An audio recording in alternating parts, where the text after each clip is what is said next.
बाबुहरू अब हामीले के पढ्छौँ भन्दाखेरि एक्सरे डिफ्र्याक्सन। एक्सरे डिफ्र्याक्सन भनेको के हो त? एक्सरे डिफ्र्याक्सन भनेको त्यो डिफ्र्याक्सन भनेको के हो पहिला तँ बुझ्नुपर्छ। मैले तिमीलाई यो पहिले बुझाइसकेको छु है, ख्याल गर। एक्सरे डिफ्र्याक्सन नै हो, आफै पहिला भिडियो हेर्ने अनि बुझ्ने, बुझ्यो हैन?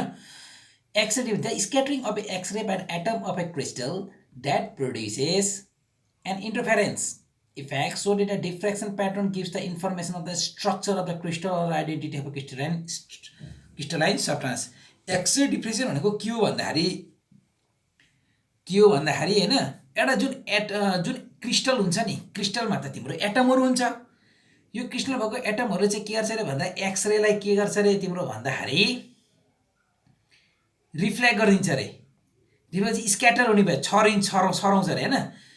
रिफ्लेक्ट गरेर स्क्याटर गर्छ रे। त्यो एक्सरेलाई यो क्रिस्टल भएको एटमले स्क्याटर गरिदिन्छ मतलब रिफ्लेक्ट गरिदिन्छ हैन। स्क्याटर गर्छ, स्क्याटर गरेपछि के हुन्छ रे भन्दाखेरि स्क्याटरको बुझ्छु होला, छरिने के स्क्याटर। स्क्याटर गर्छ, स्क्याटर गरेपछि के हुन्छ भन्दाखेरि इन्टरफेरेन्स इफेक्ट हुन्छ। त्यसले गर्दा इन्टरफेरेन्स इफेक्ट बन्छ। इन्टरफेरेन्स इफेक्ट भएपछि के हुन्छ रे भन्दा डिफ्रेक्सन प्याटर्न जुन बन्छ नि, त्यो डिफ्रेक्सन प्याटर्नले के दिन्छ भन्दाखेरि जहाँनिर तिमीले एक्सरे छोड्यो नि जुन क्रिस्टलमा, त्यो क्रिस्टलको तिम्रो के दिन्छ भन्दा स्ट्रक्चरको बारेमा जानकारी दिन्छ रे के। त्यसलाई नै भन्छ एक्सरे डिफ्र्याक्सन। कुरो बुझ्यौ? जस्तै तिम्रो यहाँ एक्सरे यो क्रिस्टलबाट पास गर्यो भने नि, यो क्रिस्टलबाट एक्सरे पास गर्यो भने चाहिँ तिम्रो के हुन्छ भन्दा यो क्रिस्टलको तिम्रो स्ट्रक्चर कस्तो आकार छ हैन, यो कस्तो यसको चिनारी छ क्रिस्टलाइन सब्स्टान्सको हो, त्यस्तो स्ट्रक्चरको उ दिन्छ के, त्यसले जानकारी दिन्छ। कुरो बुझ्यौ? त्यसलाई नै के भन्छ एक्सरे डिफ्र्याक्सन भन्छ। कुरो बुझ्यौ? The scattering x-ray by the atom of the scattering of x-ray by the atom of crystal. Atom of crystal scatter गर्छ, त्यसले गर्दा इन्टरफेरेन्स इफेक्ट इन्टरफेरेन्स इफेक्ट हुन्छ। इन्टरफेरेन्स इफेक्ट तिमीलाई मैले पहिले पढाइसकेको छु। त्यसले गर्दा के हुन्छ, डिफ्र्याक्सन प्याटर्न फर्म हुन्छ। डिफ्र्याक्सन प्याटर्नले गर्दा तिम्रो के हुन्छ, तिम्रो भन्दा डिफ्र्याक्सन प्याटर्नले गर्दा तिम्रो के हुन्छ भन्दाखेरि यो जुन क्रिस्टलमा तिमीले एक्सरे पार्यौ नि, त्यो क्रिस्टलको स्ट्रक्चरको बारेमा जानकारी दिन्छ कि त्यसले। त्यसलाई के भन्छ एक्सरे डिफ्र्याक्सन। अब ब्र्याग्स, सर विलियम ब्र्याग र त्यसको छोरा सर लरेन्सले चाहिँ तिम्रो के अरे भन्दाखेरि डिफ्र्याक्सन अफ एक्सरे डिटेलमा स्टडी गरे रे। स्टडी गरेर तिमीले के अरे भन्दाखेरि त्यो यिनले यस्तो मेथड निकाले जसले गर्दाखेरि के हुन्छ अरे जुन एक्सरे तिमीले एटम क्रिस्टलमा पार्छौ नि, त्यो एक्सरेको वेभलेन्थ निकाल्ने एउटा मेथड निकाले रे के। बुझ्यौ? एक्सरे तिमीले स्टडी गरे र उनले यस्तो मेथड निकाले जसले गर्दा के पत्ता लागोस्, एक्सरेको वेभलेन्थ पत्ता लागोस् कि जुन एक्सरे तिमीले एटम क्रिस्टलमा पार्यौ नि हो, त्यही एक्सरेको वेभलेन्थ निकाल्ने एउटा डिभाइस के अरे एउटा मेथड निकाले। त्यसलाई नै के भन्छ, ब्र्याग्स ल भन्छ। कुरो बुझ्यौ? अब तिम्रो के हुन्छ अरे भन्दा हामीले के मान्नु पर्यो भन्दा मानव एउटा एटम छ के अरे क्रिस्टल छ अरे। हाम्रो त क्रिस्टलमा चाहिँ उ पार्नुपर्छ, ख्याल गरे एक्सरे पार्ने हो। हामी के क्रिस्टल तिम्रो के हुन्छ अरे भन्दाखेरि एउटा प्यारालेल रिफ्लेक्टिङ प्लेनको रूपमा मानिन्छ अरे के। भन्नुको माने यस्तो हुन्छ, भन्नुको माने कस्तो भन्दाखेरि जस्तै एक्सरे छ यहाँ हैन, सरी क्रिस्टल छ अरे। क्रिस्टलमा के हुन्छ अरे प्यारालेल रिफ्लेक्टिङ प्लेन, प्यारालेल यस्ता रिफ्लेक्टिङ प्लेन्सहरू हुन्छ अरे जहाँनिर के हुन्छ एटमहरू हुन्छ अरे के। कुरो बुझ्यौ? एटमहरू हुन्छ अरे हैन। अब तिम्रो यहाँ के हुन्छ अरे भने जस्तै हामीले मोनोक्रोमेटिक एक्सरे क्रिस्टलमा पार्यौँ, क्रिस्टलमा पारिसकेपछि के हुन्छ अरे, के हुन्छ तिम्रो भन्दाखेरि मानव थीटा भन्ने एङ्गलमा पार्यौँ रे। यो क्रिस्टल हो, प्यारालेल रिफ्लेक्टिङ प्यारालेल प्लेन्सहरू छन् जहाँनिर एटमहरू छ यसरी है, देख्यो भने एटमहरू छन्। अब एक्सरे हामीले यो क्रिस्टलमा पारौँ, मानव थीटा एङ्गलमा पारौँ, जस्तो यहाँ फिगरमा दिएको छ। थीटा पार्यौँ भने के हुन्छ भन्दाखेरि पहिलो रिफ्लेक्टिङ प्लेनले यसरी फर्काइदिन्छ पहिलो रेलाई, जस्तै पिक्यू रेलाई चाहिँ क्युआरमा फर्काइदियो। अर्को रे फेरि यहाँ यसमा तल्लो एटममा पर्छ, यसले फेरि फर्काइदिन्छ। यो तल्लो भएको एटम क्यू ड्यास एटम हो, यो एटमले पनि एक्सरेलाई के हुन्छ यो बाटो फर्काइदिन्छ। अब तिम्रो के हुन्छ अरे भन्दाखेरि यो P dash Q dash R ड्यासको पार्ट डिफ्रेन्स चाहिँ पिक्यू आर भन्दा बढी हुन्छ के। कुरो बुझ्यौ? अब दुईटाको पार्ट डिफ्रेन्स निकाल्नलाई के गर्नु पर्यो भन्दाखेरि यो क्यूदेखि टीसम्म पर्पेन्डिकुलर लाइन खिच, क्यूदेखि एससम्म यस्तो धर्को लाइन खिचौ। खिचेपछि के भन्दा यो ट्रायंगल हेर त, क्यूटी क्यू ड्यास र क्यूएस क्यू ड्यास।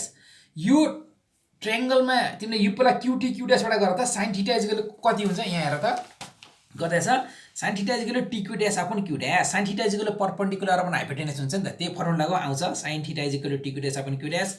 यो यहाँ भयो हेर त, sin theta equal perpendicular T Q dash upon Q dash perpendicular upon hypotenuse हैन।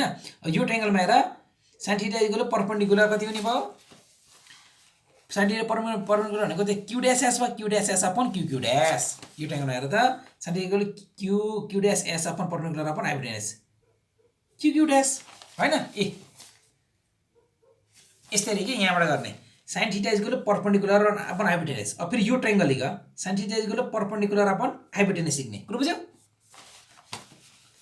त्यो भयो यहाँ हेर अब तिमीले ख्याल गरे फेरि एउटा कुरा मैले भन्ने बिर्सेँ मैले क्रिस्टलमा चाहिँ प्यारलल प्लेन्सहरु छन् रे त्यो प्रत्येक प्यारलल प्लेनमा एटमहरु छन् रे यसरी र फेरि ख्याल गरे यो दुईटा प्यारलल लाइनको बीचको दूरी फेरि स्मल डी छ रे ख्याल गर कुरो बुझ्यौ भनेको पनि दुईटा एटम बीचको दूरी पनि के छ दुईटा प्लेनमा भएको फरक एटम बीचको दूरी पनि के छ स्मल डी छ यहाँ त्यही छ यहाँ ख्याल गरे स्मल डी हो यो देख्यौ यो प्यारलल प्लेन्सहरु हुन् जहाँ यो थोप्लो थोप्लो छ यिनीहरु एटम हुन् कुरो बुझ्यौ यहाँनिर रे पर्यो र यो एटम क्यू भन्ने एटमले चाहिँ फर्काएर क्यूआर तिर फर्काइदियो एक्स रेलाई अर्को एक्स रे क्यू ड्याश भन्नेमा पर्यो यो क्यू ड्याशमा भएको एटमले फेरि क्यू ड्याश आर ड्याश तिर फर्काइदियो यो दुईटा यो प्यारलल प्लेनको बीचको दूरी कति हो डी हो बुझ्यो हैन त्यही भएर डी यहाँ क्यू क्यू ड्याश आयो भने चाहिँ D लेखिदिने sin theta is equal to perpendicular on hypotenuse गर्छौ हैन sin theta is equal to q dash upon q dash भनेको q d नै हो नि त त्यही भएर d लेख्ने q dash है d लेख अनि t q dash is equal to cross multiply गर्ने के गर्नु पर्दैन t q dash is equal to d q dash q dash is equal to d sin theta part difference अब जोड दिने है part difference is equal to कति हुन्छ भन्दा t q dash plus q dash हुन्छ फेरि ख्याल गर पार्ट डिफरेन्स कति हुन्छ t q dash plus q dash s t q dash plus q dash s गर t q dash र q dash हामी यहाँ निकाल्यौं t q dash र q dash अब यो निकालेपछि के गर्ने यहाँ जोड दिने d sin theta plus d sin theta जोडा यी दुईटाको d sin theta आछ सेम आछ ख्याल गर t q dash पनि d sin theta आछ q dash पनि d sin theta आछ दुईटा जोडेपछि 2d sin theta हुन्छ अब एउटा कुरा बुझिराख है तिमीलाई त अहिले मैले भनिसके एक्स रेहरु क्रिस्टल प्लेनमा पर्छन् र क्रिस्टलमा भएका एटमहरुले चाहिँ उलाई के फर्काइदिन्छ रिफ्लेक्ट गर्छ यस्तो बेलामा चाहिँ सब बडी एक्सरे फर्काउँछ मतलब बडी एक्सरे फर्काउँछ यस्तो बेला एउटा सिचुएसन छ है कुन बेला तिम्रो के हुन्छ भन्दा जब एक्सरे यहाँ एटममा पर्छ नि सबै एक्सरेले यहाँ पूर्ण रूपमा बडी फर्काइदिन्छन् कि अलि यहाँ भित्र पनि छिर्छ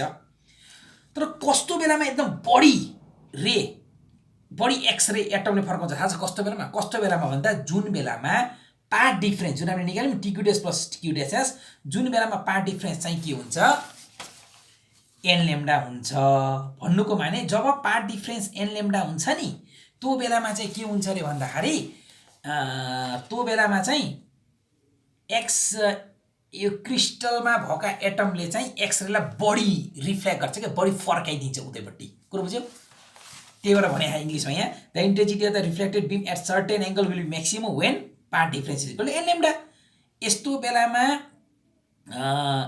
एटमले बडी फर्काउँछ यो क्रिस्टलमा भएका एटमले एक्सरेलाई बडी फर्काउँछ रिफ्लेक्ट गरेको बडी फर्काउँछ जुन बेला चाहिँ पार्ट डिफरेन्स कति हुन्छ n lambda छ पार्ट डिफरेन्स भनेको हामीले 2d sin theta निकालिसकेका छौं 2d sin theta n lambda गरेर यसलाई चाहिँ के भन्छ ब्रेक्स ल भन्छ अथवा ब्रेक्स इक्वेसन भन्छ अब यसमा n = 1 राख त्यसलाई फर्स्ट अर्डर रिफ्लेक्सन भन्छ n = 2 राख 2 भाषा ख्याल गरे 2d sin theta 2 = 2 राख्ने यहाँ 2 राख्ने है सेकेन्ड अर्डर रिफ्लेक्सन भन्छ यहाँ n मा 3 राख थर्ड अर्डर रिफ्लेक्सन भन्छ कुरा बुझ्यौ अब यससँग रिलेटेड हिसाबहरु पढौँ है त सुरुवात पढाउँछु भने सजिलो छ के भन्छ क्वेशन हेर त X-ray of wavelength यति रे are diffracted by a Bragg's law spectrograph and first order reflection मा ख्याल गर टेक प्लेस हुन्छ रे एट ए ग्लान्सिङ एंगल कतिमा 4.8 डिग्री सेन्टिग्रेड मा चाहिँ फर्स्ट अर्डर रिफ्लेक्सन हुन्छ रे भने spacing of the atomic plane in the crystal निकाले spacing of the atomic plane in the crystal भने बुझ्यौ तिमीले spacing of the atomic plane in the crystal भनेको यो निकाल भनेको के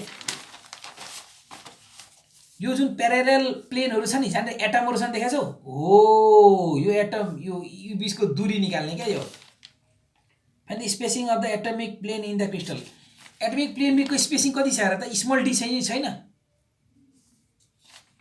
अनि spacing of the atomic planes छैन नि यिनीहरु ल्याएर मैले अहिले तिमीलाई भनेको कि नै प्यारलल प्लेन्स छन् क्रिस्टलमा यो एटोमिक प्लेन्स को spacing of the atomic planes in the crystal लेखेको छ एटोमिक प्लेन्स यो त प्लेन्स हो नि त ल्याएर एटोमिक प्लेन स्पेसिङ निकाल्ने स्मल डी निकाल्ने देख्यौ त अघि नै क्वेशनमा यो निकाल्ने है यो स्मल डी निकाल्ने क्रममा के गर्ने त ल्याम्डा त दिएको छ 0.3 एङ्स्ट्रम यसलाई पछि तिमीले उसमा लिएर जानुपर्छ इन्टु 10⁻10 ले मल्टिप्लाई गर्यो भने मिटरमा जान्छ हैन। अनि तिम्रो के हुन्छ रे भन्दाखेरि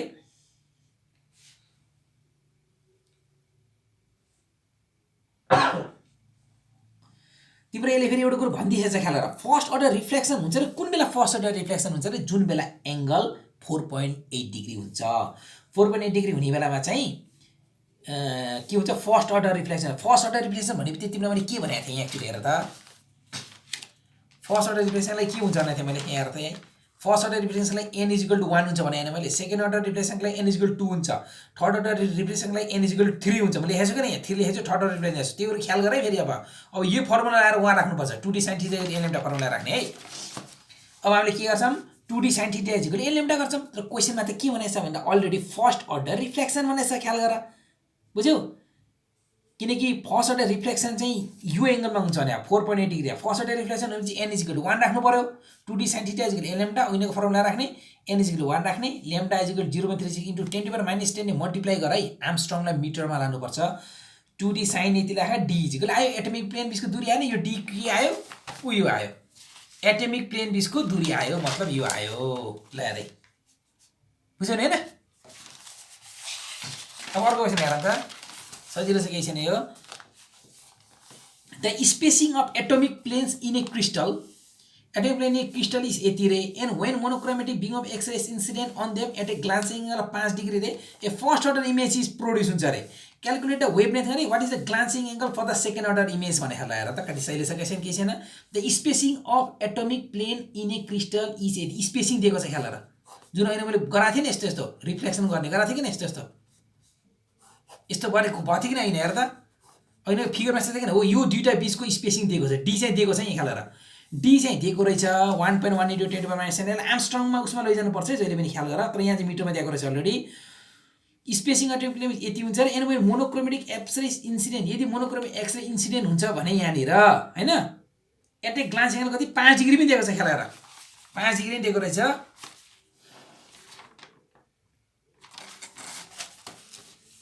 यो 5 डिग्री भयो। यो 5 डिग्री हेर्नु यो हो के 5 डिग्री हेर्नु ए यो 5 डिग्री हो। कुरो बुझ्यौ? यो 5 डिग्री भन्न खोजेको बुझ्यो हैन? इन्सिडेन्टको यो 5 डिग्री भन्न खोजेको के बुझ्यौ? यस्तो भन्न खोजेको के यस्ता यस्ता प्लेन छन्, यसरी फर्कायो बुझ्यौ? यहाँ त एटमहरु छ, अघि नै अस्ति फिगर हो, अघि नैको फिगर हो। यो थीटा हो के, यो थीटा = 5। कुरो बुझ्यौ? यो थीटा 5 हो के। राम्रोसँग फिगर बनाइन्छ, यस्तो यस्तो छ, यस्तो जान्छ, यस्तो यस्तो रेक्टेङ्गल हुन्छ। यो एटमले फर्काइदिन्छ, यहाँ एटमले फर्काउँछ। यो थीटा हो के, यो थीटा कति छ 5 छ यो बुझ्यौ? 5 डिग्री। अब जुन बेलामा चाहिँ 5 डिग्रीमा चाहिँ इन्सिडेन्ट हुन्छ रे मोनोक्रोमेटिक एक्सरे, त्यो बेला फर्स्ट अर्डर इमेज फर्म हुन्छ। फर्स्ट अर्डर इमेज भनेबित्तिकै के बुझ्छ भन्दाखेरि n = 1 फर्म हुन्छ। कुरो बुझ्यौ? फर्स्ट अर्डर इमेज हुन्छ कुन बेला? जुन बेला 5 डिग्रीमा चाहिँ के हुन्छ? इन्सिडेन्ट हुन्छ रे। मोनोक्रोमेटिक एक्सरे चाहिँ 5 डिग्रीमा यहाँ पर्यो भने मात्र के हुन्छ? फर्स्ट अर्डर इमेज फर्म हुन्छ रे। भनेपछि 5 यो फर्मुला लगाऊ है, 2d sin θ = n λ। अनि 5 डिग्रीका लागि चाहिँ फर्स्ट अर्डर फर्म हुन्छ ख्याल गर। त्यही भएर थीटा जब तिमीले 5 राख्छौ नि त्यो बेला n = कति राख्नु पर्यो? 1 नै राख्नु पर्यो। 1 राख है, n λ 1 λ राख। 2d त दिएकै छ, यहाँ लेम्डा हुन्छ। कुरो बुझ्यौ? तर हाम्रो उद्देश्य लेम्डा निकाल्ने छैन। वेभलेन्थ निकाल्दैछ, वेभलेन्थ त आयो। यति मात्र छैन, what is the glancing angle for the second order image भनेछ। सेकेन्ड अर्डर इमेजका लागि ग्लान्सिङ एंगल निकाल्न, सेकेन्ड अर्डर इमेजका लागि हामीले के राख्नु पर्यो भने n = 2 राख्नु पर्छ। अब अर्को फर्मुला त्यसले जाम हैन। 2d sin θ = n λ, second order इमेजका लागि n = 2 हुन्छ। 2d को भ्यालु अघि नै दिइसकेका छ, हामीले लेम्डा भ्यालु निकालिसकेका छौं n। अनि 2 किन भनेको थाहा छ? सेकेन्ड अर्डर इमेजका लागि तिमीलाई ग्लान्सिङ एंगल निकाल्न भनेछ के। यहाँ चाहिँ पहिलो केसमा के थियो भन्दा एंगल दिएको थियो, फर्स्ट अर्डरमा चाहिँ एंगल दिएको थियो र लेम्डा निकाल्नु पर्ने, लेम्डा निकाल्यौं हामीले। अब त्यो यो लेम्डा निकाल्दा उता सब्स्टिट्युट गरेर के गर्ने भन्दाखेरि अब तिम्रो ग्लान्सिङ एंगल निकाल्नु पर्यो कि सेकेन्ड अर्डर इमेजका लागि। कुरो बुझ्यौ? यहाँ चाहिँ पहिलो केसमा के हुन्छ भन्दा फर्स्ट अर्डर इमेज निक्लिन्छ रे, जुन मेरो ग्लान्सिङ एंगल कति हुन्छ? 5 डिग्री भनेर दिएको छ। 5 डिग्री भयो भने फर्स्ट अर्डर इमेज निक्लिन्छ भने हामीले 5 डिग्री राख्दाखेरि n = 1 राखेका थियौं। त्यसको हिसाबले हामीले लेम्डा निकालेको थियौं यहाँबाट। अब यो चाहिँ भएर यहाँ गर्ने सेकेन्ड अर्डर इमेजलाई n = 2 हुन्छ। हेर बुझ्यौ? n = 2 राख्दिने, 2d sin θ = n λ। हाम्रो थीटा निकाल्न दिएको छ, लेम्डा उता निकालेको भ्यालु लेम्डा यहाँ राख्देऊ, अनि थीटा निकाल। थीटा आएन त, किन सेकेन्ड अर्डर इमेजका लागि हामीलाई ग्लान्सिङ एंगल चाहियो नि त। सेकेन्ड अर्डर इमेजको लागि त हामीले n = 2 राख्नु पर्यो, 2 राख्ने। त्यो राखेर ठ्याक्कै यसरी आएर यो θ2 निक्लिन्छ। कुरो बुझ्यौ? अब यो हेर, an x-ray spectrometer has a crystal of rock salt for which the atomic spacing दिएको छ है। एटोमिक स्पेसिङ भनेको यो अघि नै जस्तै मैले तिमीलाई बनाइदिएँ नि मैले, एटोमिक स्पेसिङ डी चाहिँ दिएको छ है, डी चाहिँ दिएको छ, यो डी चाहिँ दिएको छ एटोमिक स्पेसिङ जुन अघि नै फिगर बनाएको छौ। एटोमिक स्पेसिङ यति at an angle of 80 degree to the beam coming from the tube रे operated at a constantly increasing voltage ray. An intense force line appear ray when the voltage across the tube is 80 ray.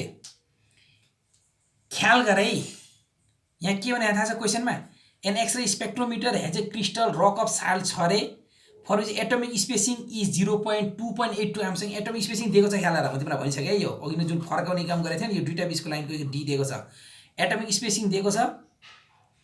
Beam from the operate at constant increasing voltage and intense first line appear भने है, ख्याल गरेर यहाँ question घुमाएको छ।